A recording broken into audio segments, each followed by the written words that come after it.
Okay, perfect.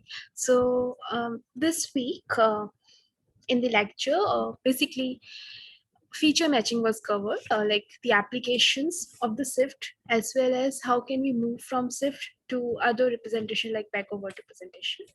So today's session will include a brief summary of whatever was covered in the week 3 session, followed by its implementation. So I think we also had this question in the last meeting, right? What is the use of finding these SIFT features? So here is this one application in which we are trying to do image stitching. Image stitching refers to that you have the images of the same place or location, but it from different perspectives.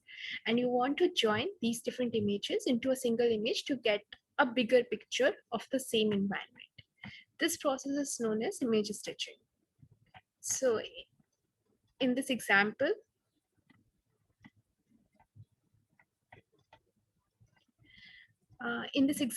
if you look here, there are two images, one which is covering these two mountains and the other image which is just focusing on the central mountain. And the aim is to stitch these two images together. So what has to be done is that we have to find the points which are similar, which are present in both these images, right? So the first step will be detecting the key points in these images independently. So the small circles in the second row shows the key points detected. So these are the key points detected in the image 1. These are the set of key points detected in the image 2. The second step will be matching the key points in these two images which are same, representing the same feature or same location of the image. So if you can see here, there is this mapping, right? This red line, this is indicating the features which has been mapped in these two images. Okay, and once we know that, okay, these are the points which are matching in these two images. For example, this peak is matched with this peak in this image, this peak is being matched with this peak in the image. We know what particular part of these two images are being overlapping, and then we can join the image using the information based on the feature matching. So when we are matching these features, we are also taking into account this rigid transformation information. What it means is that since this is a mountain, right? So it cannot happen that if this peak is matching here and this peak is matching to this point, then this particular point will be matching to somewhere here, right? Because this is not possible. This is a rigid body and there can be no such deformation of this rigid body in this new image, which will allow the mapping of somewhere of a point somewhere between these peaks to a point which is completely left of this peak, right? So this is what we refer as rigid transformation, and we use the information of the rigid transformations to actually do the feature mapping here. And we can do this for image stitching, image retrieval, and so on.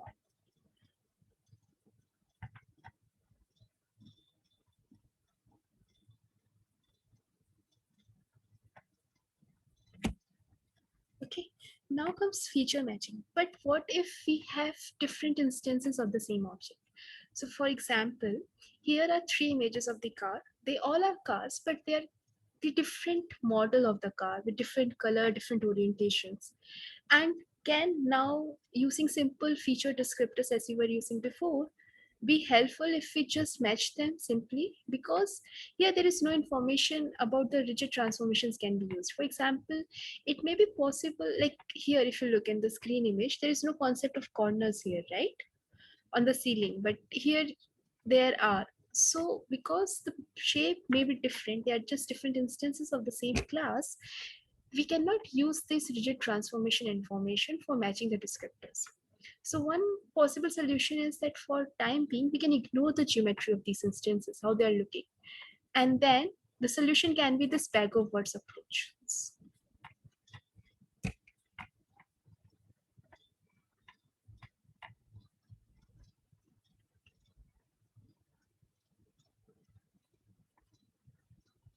Okay, so what is this bag of words? So this bag of words approach is I'll try to explain this approach using an example from first text, and then we will look its analogy in case of images.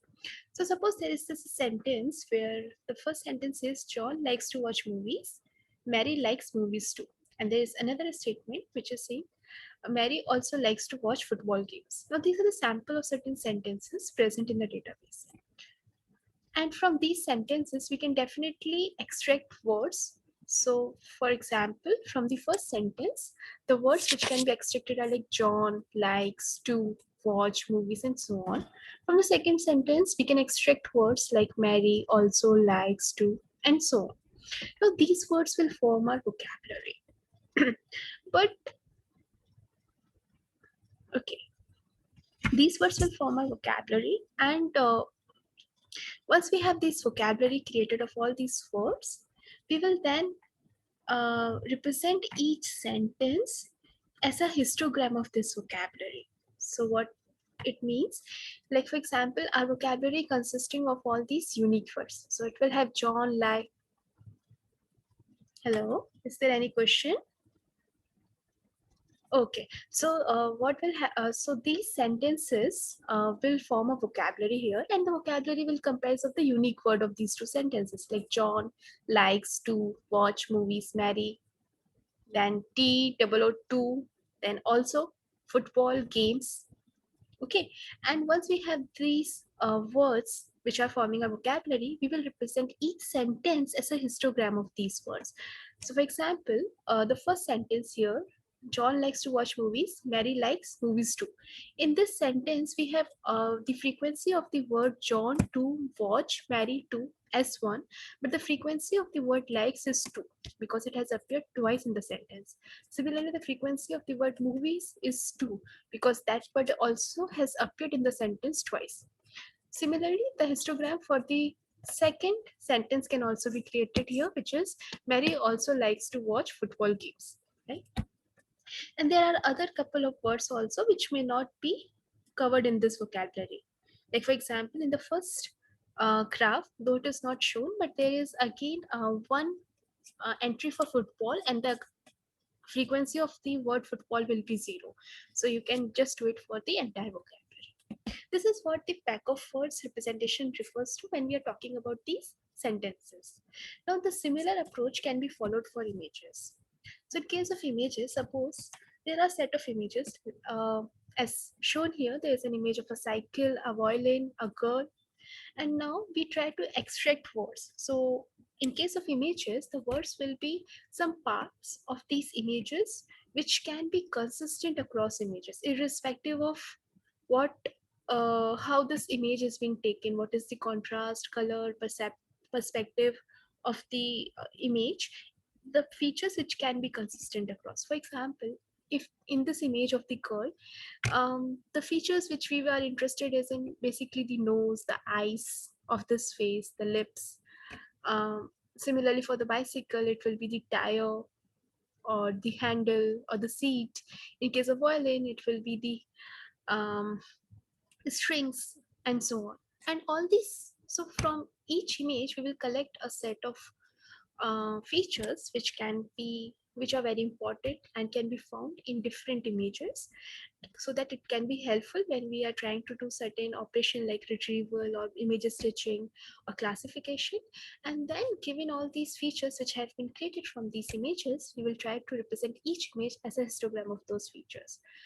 For example, looking at this first histogram here, we can see that the frequency of this violin in this image is very 0 because there is no violin feature map here, right? Similarly, but the frequency of this facial features will be high in the image of the girl. Similarly, the facial features information in the for the image of cycle is too low, but what will be very much prominent will be the features which are representing the cycle, like the handle or the seat, and so on. Now let's look at how we actually do. So suppose we have an image database. By image database, I mean that there are certain set of images which are already present, and we are given a query image, and the task is to identify this query image, whether it is similar to any of the images present in the database, or so similarity can be at multiple levels. Similarity can be exactly finding the same image, or it can be finding the class of this image. So suppose let's take here the task of image classification, in which you are given an image and you have to identify the class.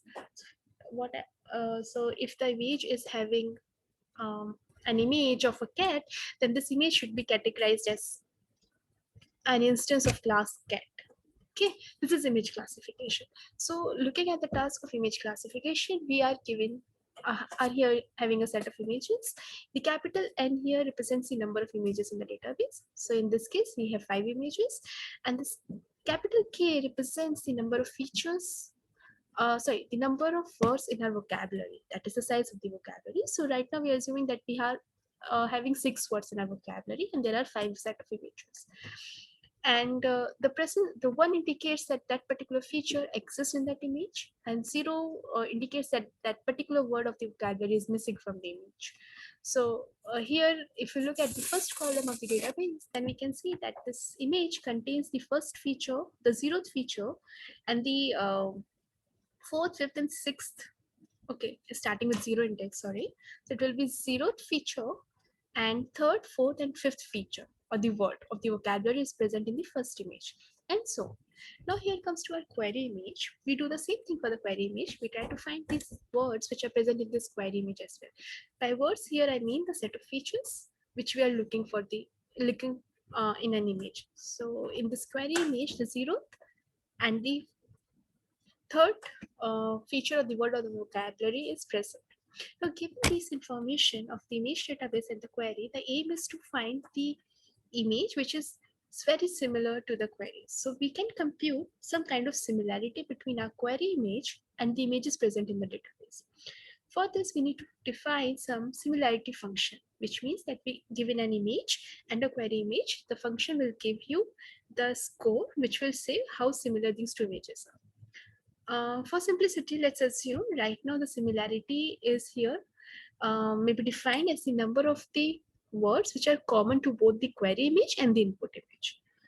So when we compare the query image with the first image in the database, the number of words which are present in both these images are exactly 2.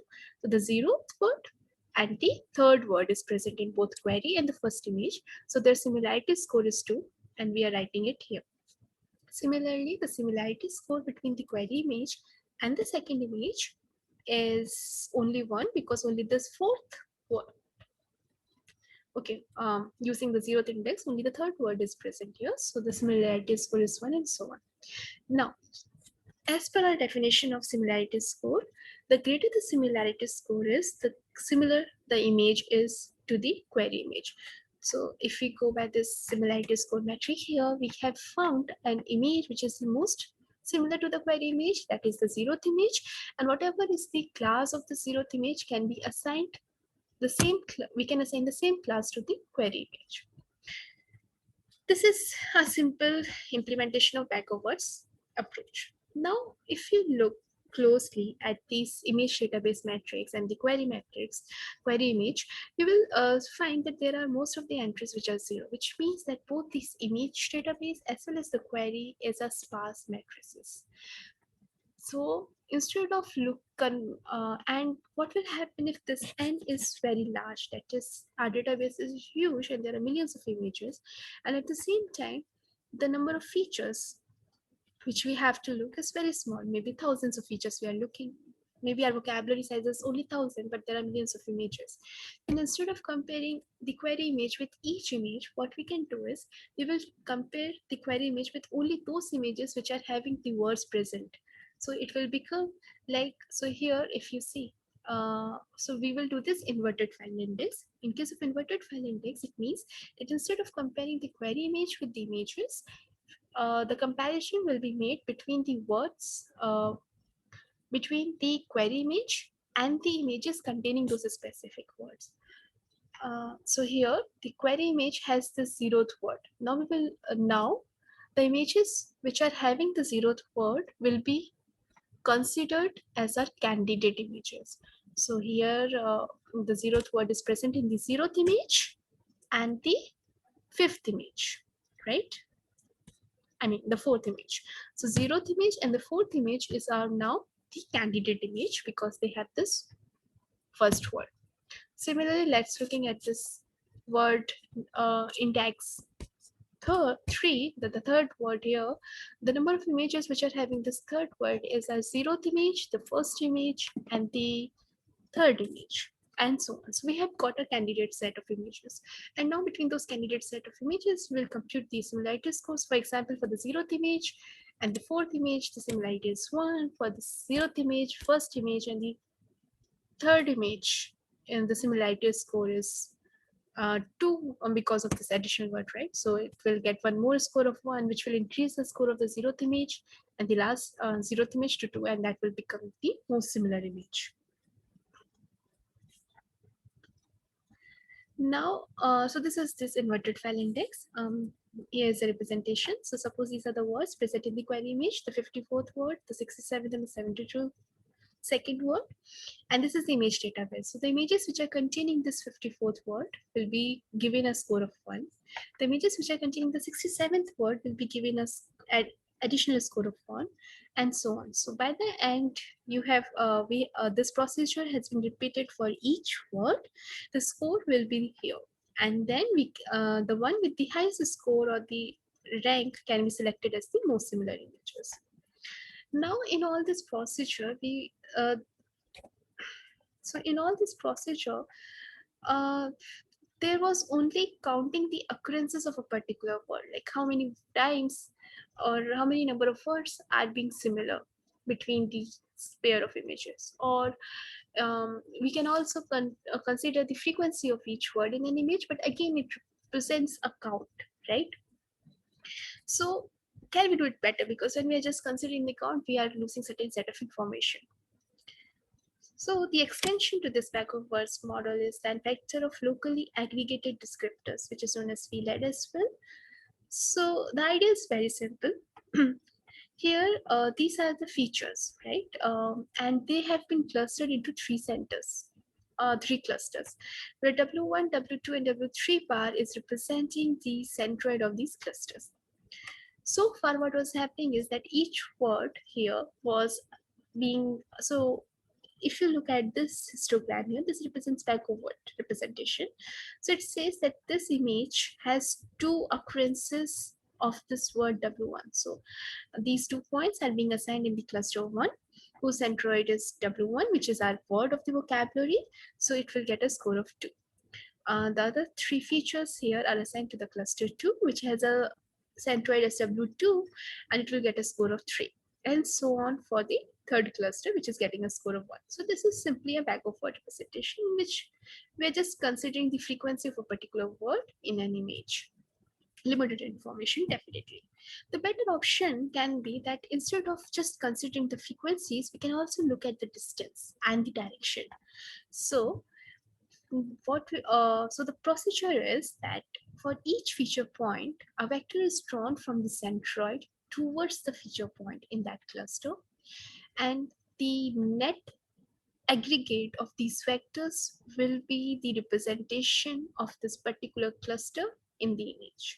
So now this U1 will be the vector here going from the centroid in this particular direction, and the length of this vector is representing the magnitude of this U1. So if the VLAD is seen here, as it was seen in BOW, the highest frequency was of the cluster 2, that is W2 here, and so is the case. U2 has the longest length among U1, U2, and U3 vector, but in addition to this pack of words, which was just looking at the magnitude of these vectors, VLAT is also looking at the orientation of these vectors. So here U1 is oriented in this direction with respect to the centroid.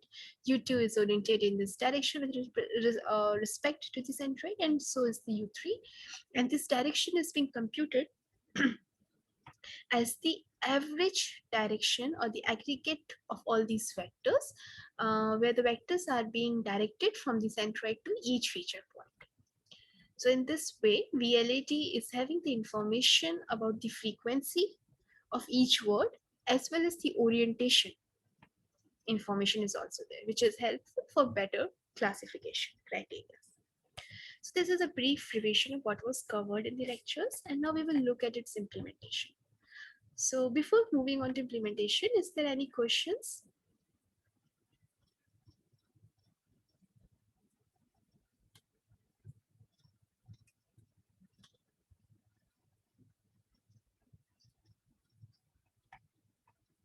Yes.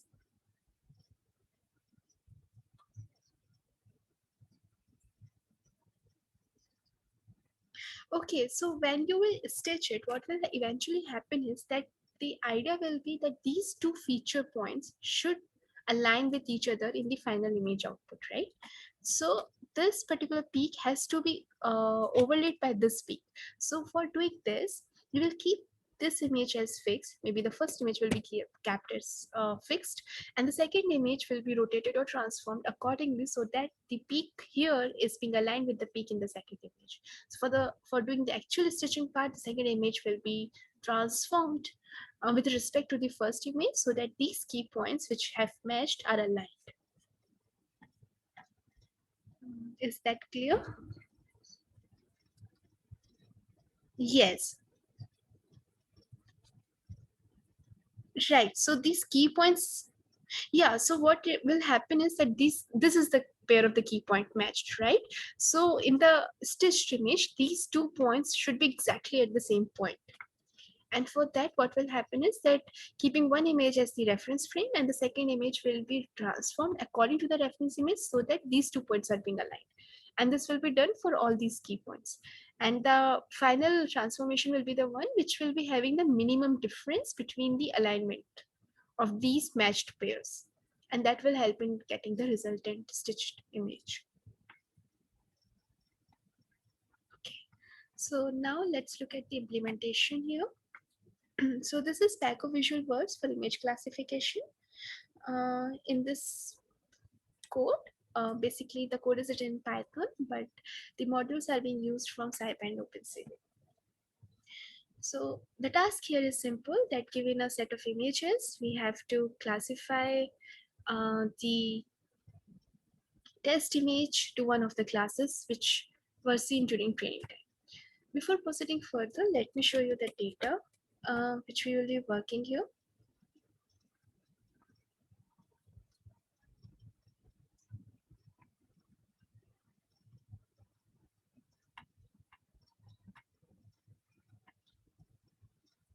So this is the data set.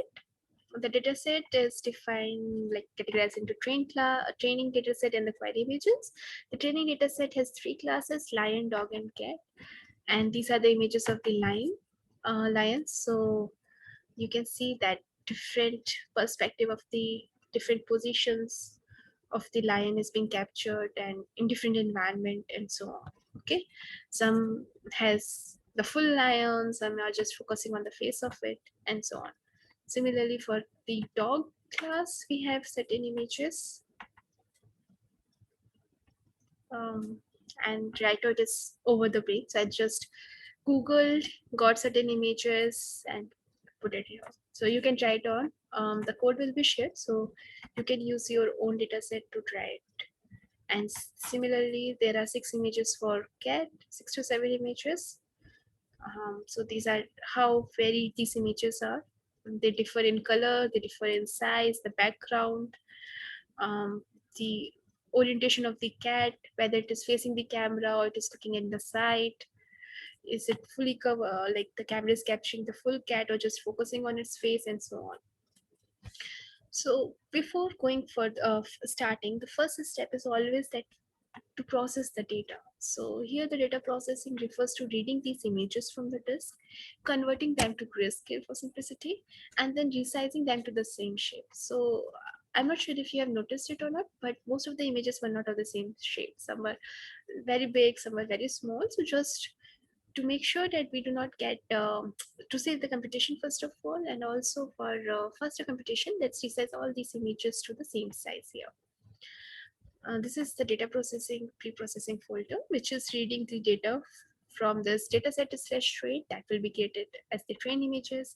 Similarly, the dataset query will give the images on which the testing will be done, or the image set of images which has to be categorized to one of the classes.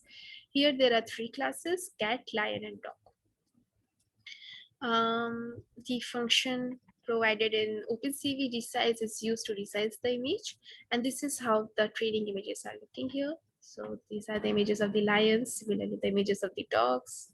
After converting to grayscale and resizing to the same scale, then cats, and so on. Okay, so these are our set of images here. Now, once we have these images, the next step is to detect the key points here. Okay, and instead of matching each key point independently, we will be there will be some kind of quantization, and that will be forming as the word of the vocabulary. So the first step is to detect the SIFT key points for all the images. This is done for both training and query image, but when the vocabulary will be created, sorry, but when the vocabulary will be created, only the SIFT descriptors of the training images will be used. So this is important that the visual words are being created using the descriptors of the training images only. While creating the visual words, there is no information from the test images being used. Now, this is the again OpenCV is used to detect the SIFT features. So here it is how looking. So this is a function which is reading the SIFT features of the images. So given an image, so in OpenCV, the SIFT, the key point is actually the instance of class key point, which has these following parameters, which specifies the coordinates of the key point. So this is local to the image. Like in that image, what is the x and y coordinate, where they actually located this point? What was the size of the key point? That is the strength of that key point. The angle of the key point. I hope you remember that when to compute this orientation and diameter, a histogram of gradient was computed locally, and the uh, orientation of those gradients actually resulted in the magnitude and the orientation of the key point. Similarly, the octave in which it was selected, the response area represents to the strength, and so on. Now, each key point is actually described by 128 dimensional vector, and that 128 dimensional vector is nothing but the histogram of gradients of 4 local patches, or sorry, 16 local patches. Yes, okay, and this is I hope you remember it, right? This was being covered in the last session. So once we have these key points and the key point descriptor computed for each image, uh, let's try to first visualize them. So again, the draw key point feature of the OpenCV is used, and this is how the key points have been detected in this image. So focusing on this first image here, each key point is being represented by a circle.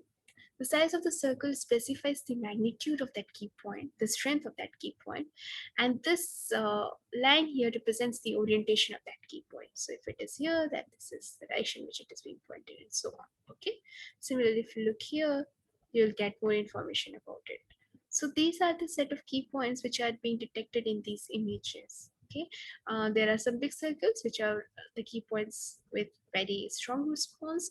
The smaller circles are the key points with very small magnitude, and therefore they just look like a dot in these images. Okay, so these are the set of key points detected in the training images using this algorithm. For all the images, the key points are detected. Now, once these key points have been detected here, the next step is to create the visual words. So, for example, these are the two images of cats, right? And now during the testing, we will get another image of cat, and that image of cat may not be similar to any of these images. It may be completely of a different breed. It might be captured in a complete different background. It may again have certain challenges, maybe cluttering and so on. So these features, though they are belonging to the class cat, may not be directly found in those images. So some kind of quantization is required, and that's what we refer to words. So all these features will now be clustered together. So all the similar features will be clustered into one single word. So this is how the visual words are created. So cluster key point descriptors of the training data to K clusters. So all these key point descriptors now will be clustered into K clusters. K is the set hyperparameter. You can choose anything to be K. In this experiment, it is fixed to 150, but you can even experiment with increasing the number of value of K. And then each key point descriptor will be then assigned to exactly one cluster, and the cluster has to be the nearest cluster. So if there are, if suppose Okay, so if suppose there's a point which can be assigned to two cluster, but then it will be assigned to the one which is very close, which is the closest to it. In case there are two clusters which are equally at the same distance, then you can arbitrarily choose one of them. But the idea is always to assign the point to the closest cluster, and then that point will then be represented by the centroid of the cluster. So to compute the k-means of these SIFT features extracted here, so this descriptor list, so this is nothing but the SIFT feature, a SIFT key point descriptors over the training images, and now these are being clustered into 150 clusters here. So once it is being done, this k-means represents that algorithm which is clustered into 150 clusters, and this will represent will return the center of those clusters, and this is the clustered. So this is so for this actually I refer you to sheets in SciPy, because this is the complete algorithm implementation, and we will be using k-means.predict later to predict the nearest cluster for each key point. So that's why this k-means is still important and being returned here. After clustering all these key point descriptors to some specific number of clusters, the next step will be to assign each key point to the closest cluster, and then to create a histogram of centroids or these words for each image independently. So here is it. So for each image, the image feature is representing these key point descriptors found in that image. Okay, so it will be a list of key point descriptors. If there are 10 key points found and each key point is being represented by a 128 dimensional vector, then the shape of this image feature will be 10 cross 128. Now all these 10 key points found in this image will be mapped to the closest cluster using predict function, and this will be now giving you the index of the centroid. Okay, and now the frequency of these centroids will be used to create the histogram here. Okay, so suppose there were like 10 key points detected. Out of those 10 key points detected, 4 went to one cluster, 2 went to another, and the remaining 4 left are being assigned to another cluster 3. So here the frequency will be then of the cluster 1 will be 4, cluster 2 will be 2, and the cluster 3 will be 4 again. So the histogram will then be looking like 4, 2, 4, and so on. Okay. Once this histogram has been created, these histograms are being so now each image is being represented by a histogram of bag of visual words in the training dataset. Similarly, for the query image, we will do the same thing. So this is similar to what we just saw here. Okay, so the query image as well as the image in the database are now being represented as the histogram of bag of words. The only difference is that here it was only binary, it was either 0 or 1, but there it is the frequency. So actually the value in any cell will be representing the number of times that particular word appeared in this image. Okay, so it will be integer matrix here and not a binary matrix anymore. So once this histogram of backward visual words has been created both for the training image and the test images, now the task is done and we can do the image classification. So for doing the image classification, one common approach being used here is k-nearest neighbor algorithm. So the k-nearest neighbor algorithm, what it does is, it given a set of images, it tries to memorize all those, or forget about images, any data points it is. Okay, so it tries to memorize those data points, which can be arrays, images, like or words or anything like that, and then given a query image, it will try to find the image or the data point which is closest to this query image. Okay, and this k here represents the k nearest neighbor. So instead of return if k equal to 1, then the nearest neighbor will be returned. If k equal to greater than 1, then top k nearest neighbors of this particular data point will be returned.